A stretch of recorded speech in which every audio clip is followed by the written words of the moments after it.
When my 8-year-old daughter Meadow stood up in that courtroom and asked if she should tell the judge what her father made her delete from his phone, I watched my ex-husband's face drain of all color. His expensive lawyer, Mr. Fordham, who seconds earlier had been destroying my character with the confidence of a man who'd already won, suddenly looked like he'd swallowed glass. The courtroom was packed that September morning. Family court proceedings aren't usually this crowded, but Garrett had made sure everyone knew about this hearing. He wanted witnesses to my humiliation. He'd invited his business partners, his golf buddies, even some parents from Meadow's school. They all sat behind him like a personal cheering section, ready to watch him take everything from me. My side of the courtroom had only 3 people. My mother, Iris, who'd driven 4 hours to be here despite her bad hip, my lawyer, Ms. Quinley, who looked exhausted before we'd even started, and me, Verona, a 34-year-old mother about to lose the only thing that mattered in my world. Garrett sat across from me in his $3,000 suit, his wedding ring replaced by a gaudy gold signet ring that screamed new money. At 36, he was what most people would call successful. Real estate developer, country club member, the kind of man who got tables at restaurants that were booked solid. Women found him charming. I used to be one of them. Mr. Fordham had just finished painting me as the worst kind of mother. According to him, I was unstable, promiscuous, and completely unfit to raise a child. Your Honor, he'd said with theatrical disgust, she sleeps around so much, she's not even sure who the father is. We have multiple witnesses who've seen different men coming and going from her apartment at all hours. What kind of environment is that for an 8-year-old girl?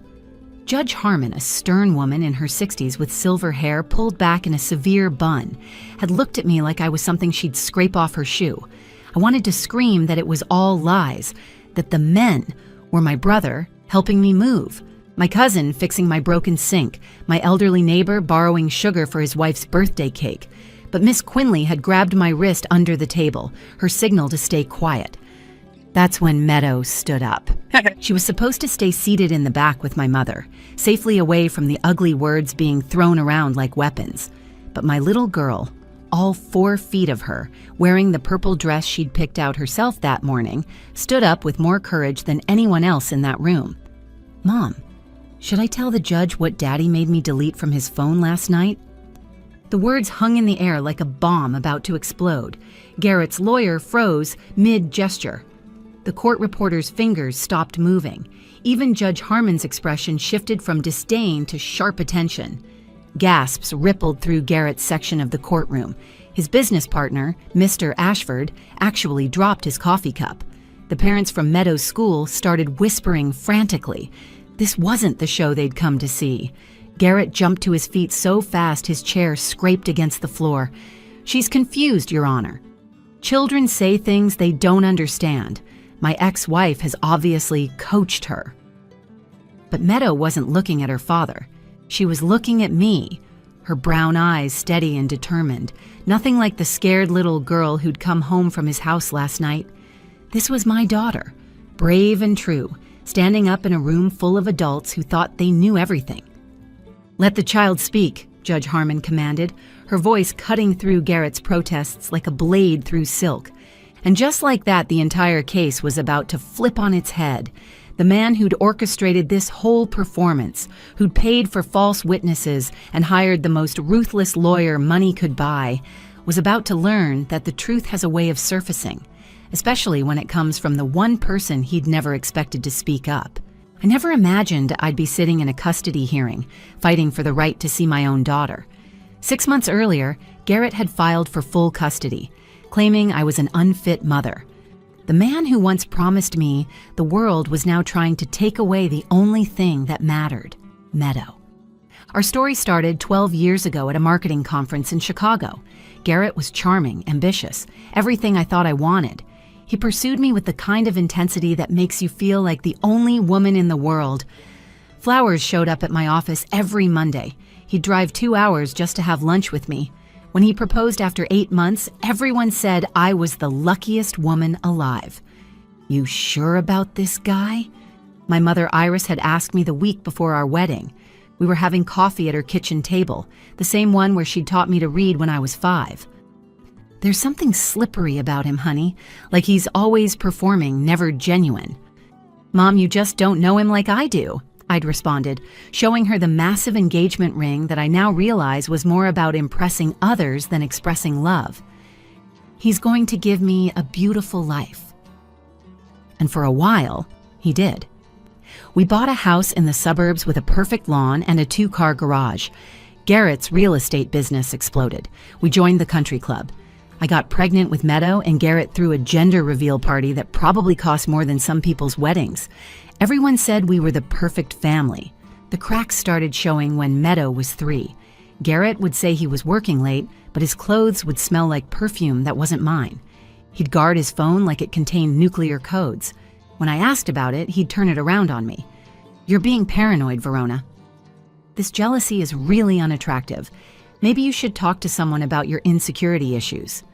The gaslighting was so effective that I actually started therapy, convinced I was the problem. Dr. Winters, my therapist, was the one who helped me see the pattern.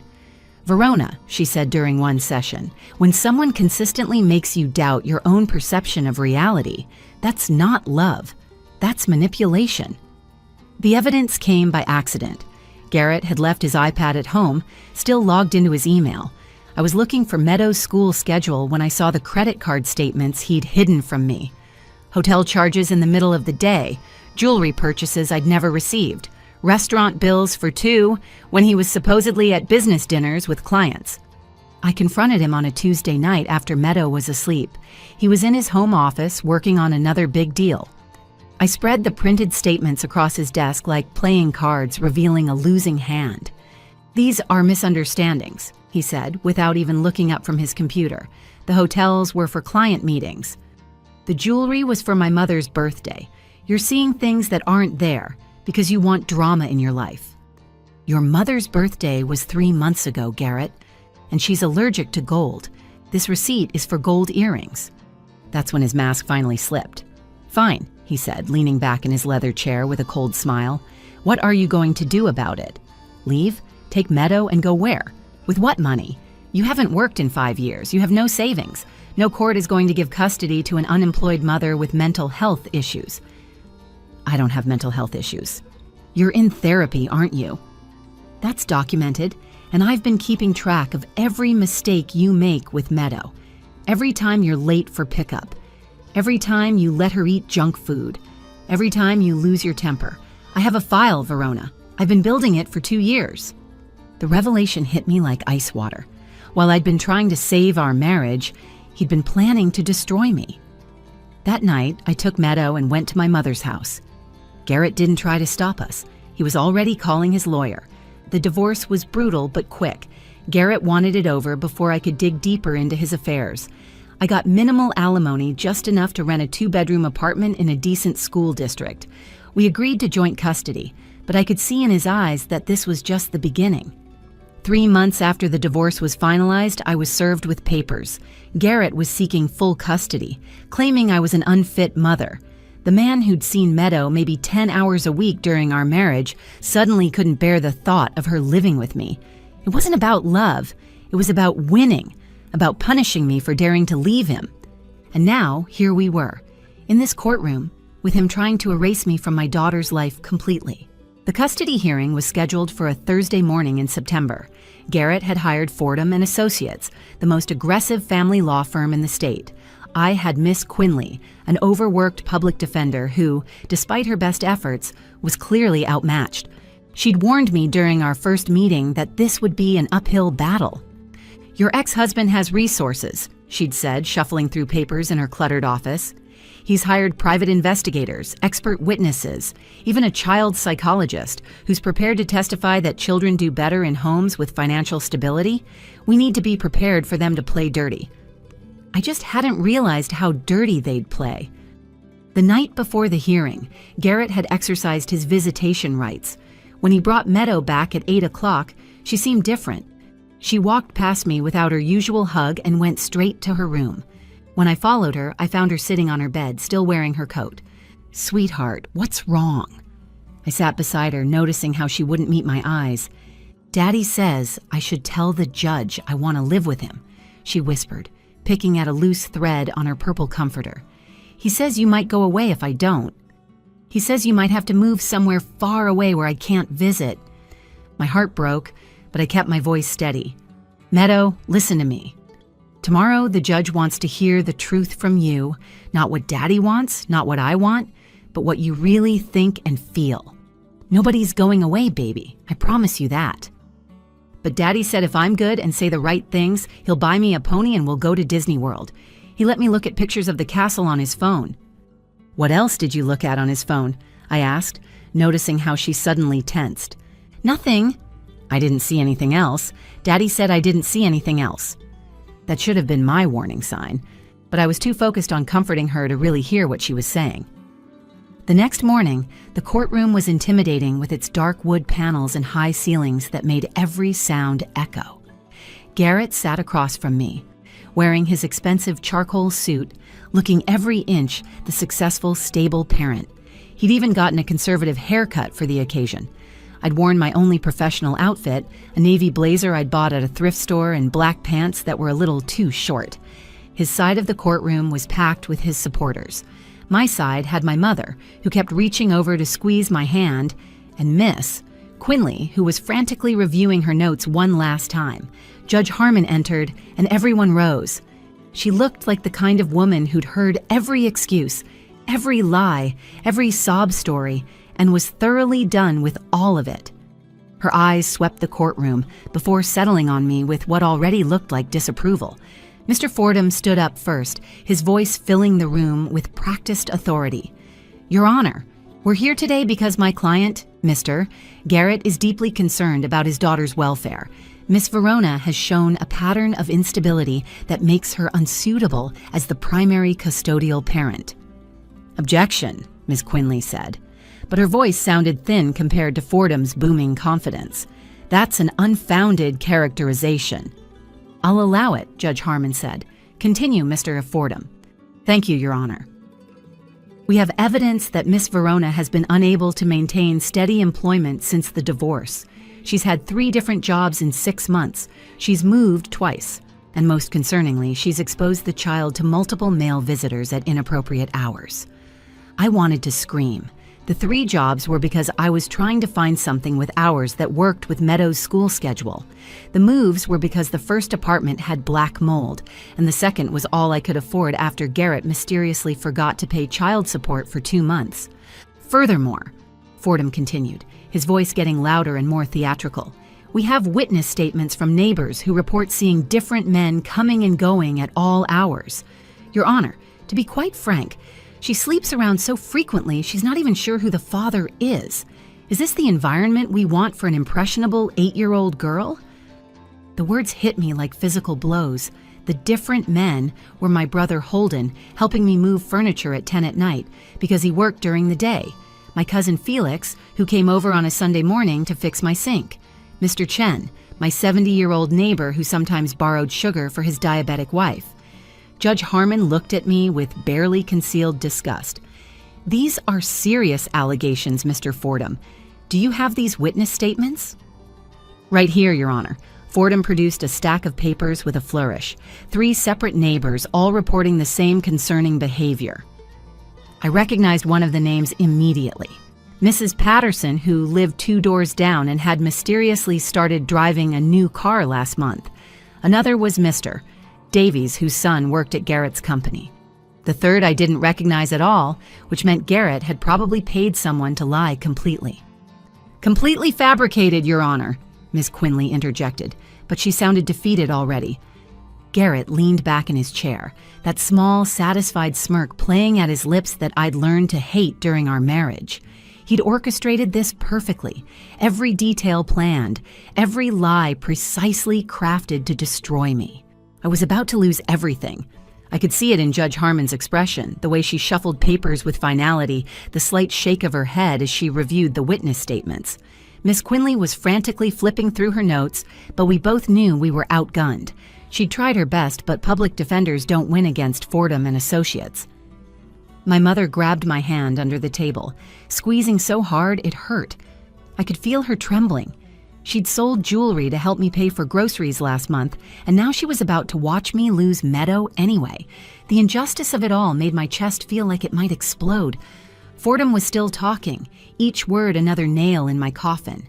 My client has provided a stable home environment, excellent schools, extracurricular activities, and most importantly, moral guidance that seems to be lacking in the mother's household. We request full custody with supervised visitation only, pending Miss Verona's completion of parenting classes and psychological evaluation.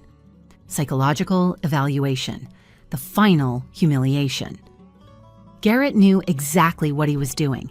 He'd pushed me into therapy with his gaslighting, and now he was using it as a weapon against me. That's when I heard a small voice from behind me. "Mom!" Everyone turned. Meadow had been sitting in the back row with my mother, but now she was standing, her little hands clenched at her sides.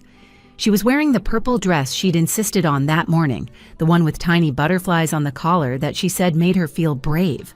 "Young lady, please sit down," Judge Harmon said, though her voice was gentler than it had been all morning. Something about children always softened even the hardest judges. "I need to say something," Meadow said, her voice stronger than I'd ever heard it.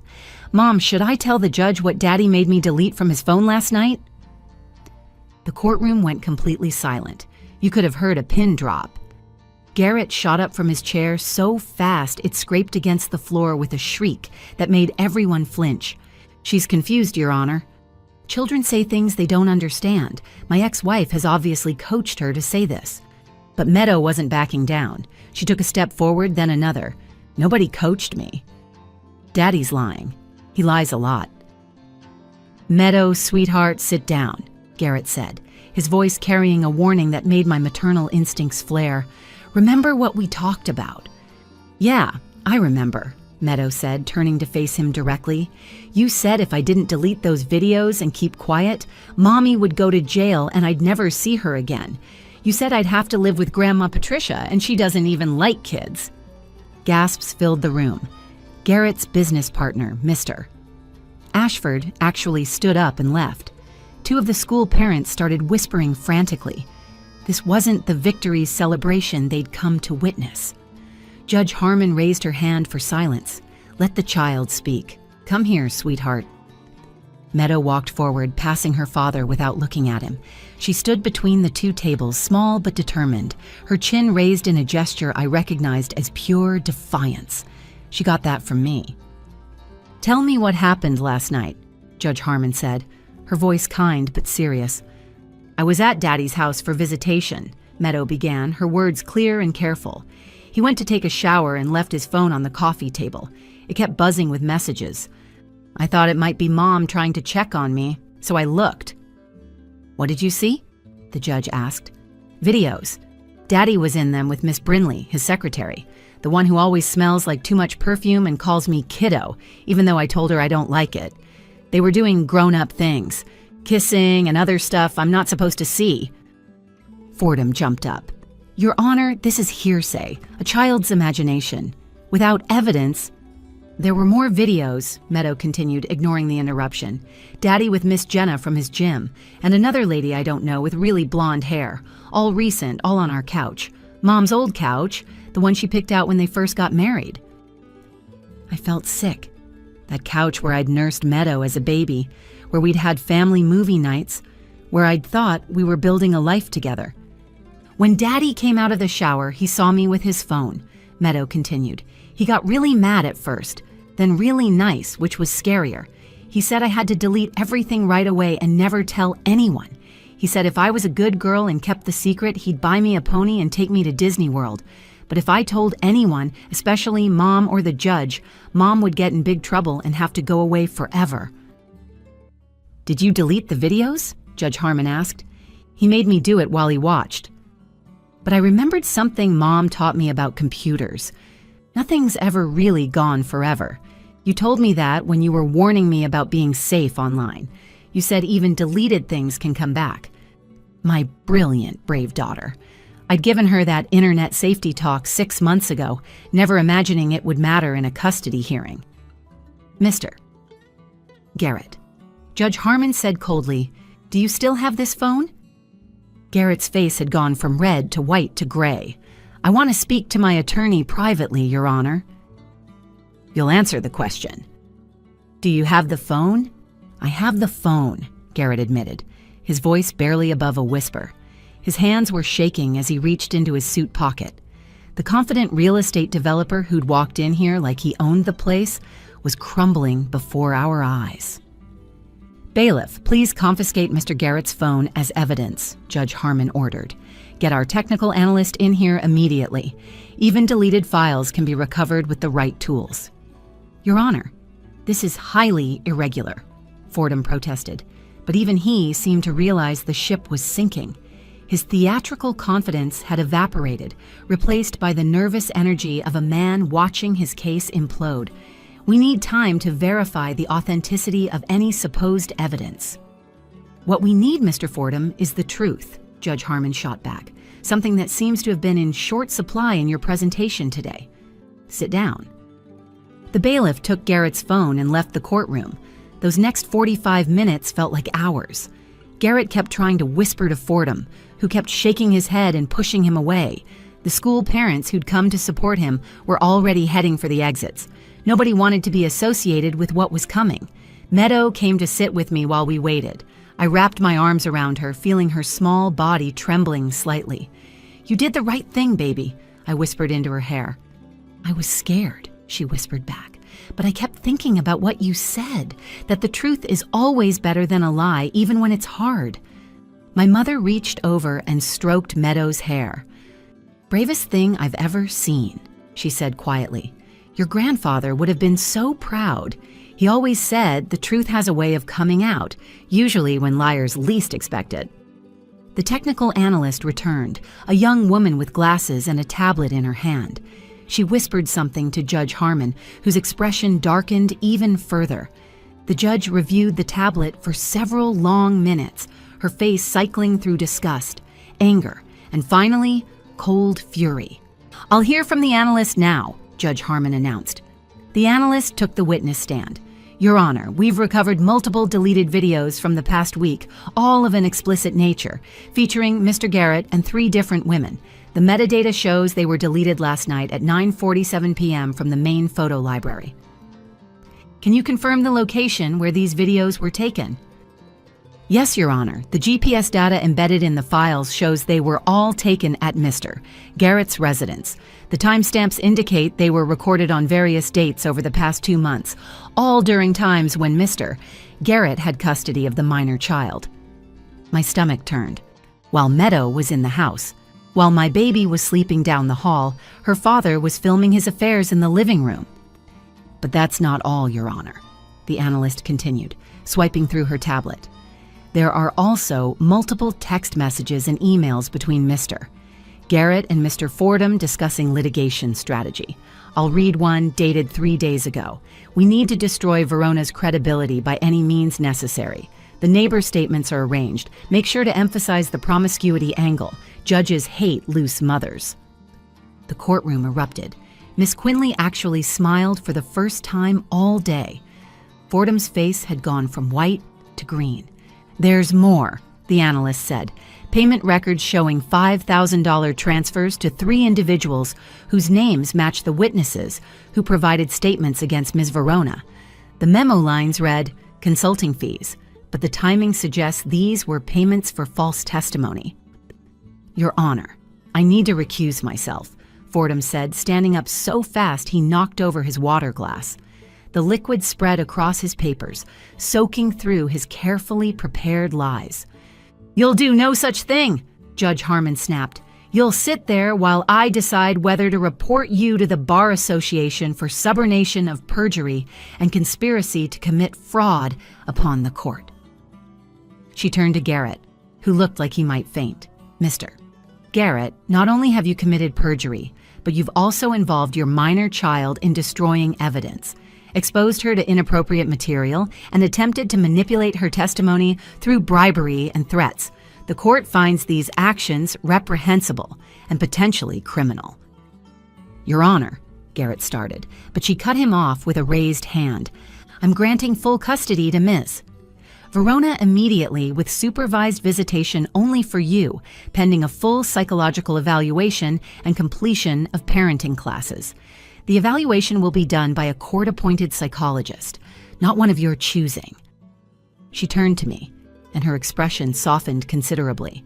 "Miss Verona, I apologize for the court's initial reception of those baseless allegations.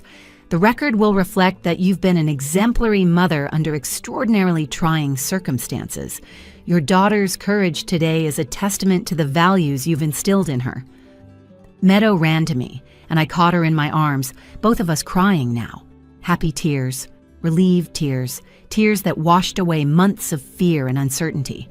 Behind us, my mother was wiping her eyes with a tissue, muttering something about justice finally showing up to work. "Furthermore," Judge Harmon continued, her voice carrying over the chaos, "Mr. Garrett, you'll be paying all of Ms. Verona's legal fees, both past and future, plus damages for defamation, and a substantial increase in child support retroactive to the date of separation. I'm also referring this matter to the District Attorney's Office for criminal investigation into witness tampering and evidence destruction involving a minor. This court does not look kindly on attempts to weaponize the legal system against innocent parents," she said, looking directly at Garrett, "and it looks even less kindly on those who corrupt children in their schemes." 6 months have passed since that day in court, and our lives have completely transformed. Garrett is facing criminal charges for evidence tampering, witness bribery, and exposing a minor to explicit material. His real estate business collapsed when the news broke. Turns out nobody wants to buy houses from a man who tried to frame his ex-wife and manipulate his 8-year-old daughter. The country club revoked his membership. Even his golf buddies won't return his calls. Fordham lost his license to practice law. The Bar Association's investigation revealed this wasn't his first time fabricating evidence. 3 other fathers had hired him for similar smear campaigns against their ex-wives. They're all getting new trials now. Miss Quinley called it the biggest family law scandal in our state's history. But I don't care about their downfall. What matters is that Meadow is thriving. She's in therapy with Dr. Jennifer Reeves, a child psychologist who specializes in custody trauma. "Your daughter has remarkable emotional intelligence, Doctor," Reeves told me last week. "She understood the difference between right and wrong even when an authority figure was pressuring her. That's not just brave, Verona. That shows you've raised her with unshakable values." The therapy is helping Meadow process what she witnessed. We don't shy away from the hard conversations anymore. Last month, she asked me why Daddy did those things. I told her the truth in age-appropriate terms. Sometimes adults make selfish choices that hurt others, and when they get caught, they make worse choices trying to cover it up. "But why did he try to make you look bad, Mom?" she asked one night during dinner. "Because he thought if he made me look bad enough, nobody would believe the truth about him," I explained, setting down my fork. "It's called projection, sweetheart. When someone accuses others of exactly what they're doing themselves." My mother moved in with us temporarily to help while I went back to school. With the settlement from the defamation case, which was substantial given the evidence of malicious intent, I'm finishing my degree in social work. I attend classes during the day while Meadow's at school, and Mom picks her up in the afternoons. It's the kind of multi-generational support I never had during my marriage, when Garrett insisted we didn't need help from anyone. "You know what I love about this arrangement?" Mom said last week, braiding Meadow's hair for picture day. "We're showing her that families come in all forms. Sometimes it's a mom and a grandma raising a little girl to be strong and honest. Nothing wrong with that picture." Miss Quinley and I have become unexpected friends. She left public defense after our case and started her own practice focused on helping women in custody battles who can't afford good representation. I was her first pro bono case when she opened her doors. "Your case changed my entire career path," she told me over coffee last week at the small cafe near her new office. "I realized how many women are getting steamrolled by ex-husbands with deep pockets and no conscience. Meadow's courage that day reminded me why I became a lawyer in the first place." She's already helped 12 women keep custody of their children.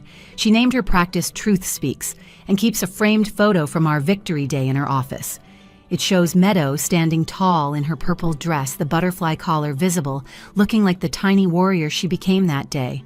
Meadow still sees Garrett once a week under supervision at a court-approved facility. She says he's different now, quieter and more careful with his words. He asks about her school, her friends, her dance classes. He doesn't make promises about ponies or Disney World anymore. "Do you think Daddy learned his lesson?" she asked me after last week's visit. "I don't know, baby. Sometimes people change when they lose everything. Sometimes they just get better at pretending. Either way, you're safe now, and that's what matters." Last night, as I tucked her in, Meadow asked the question I'd been waiting for.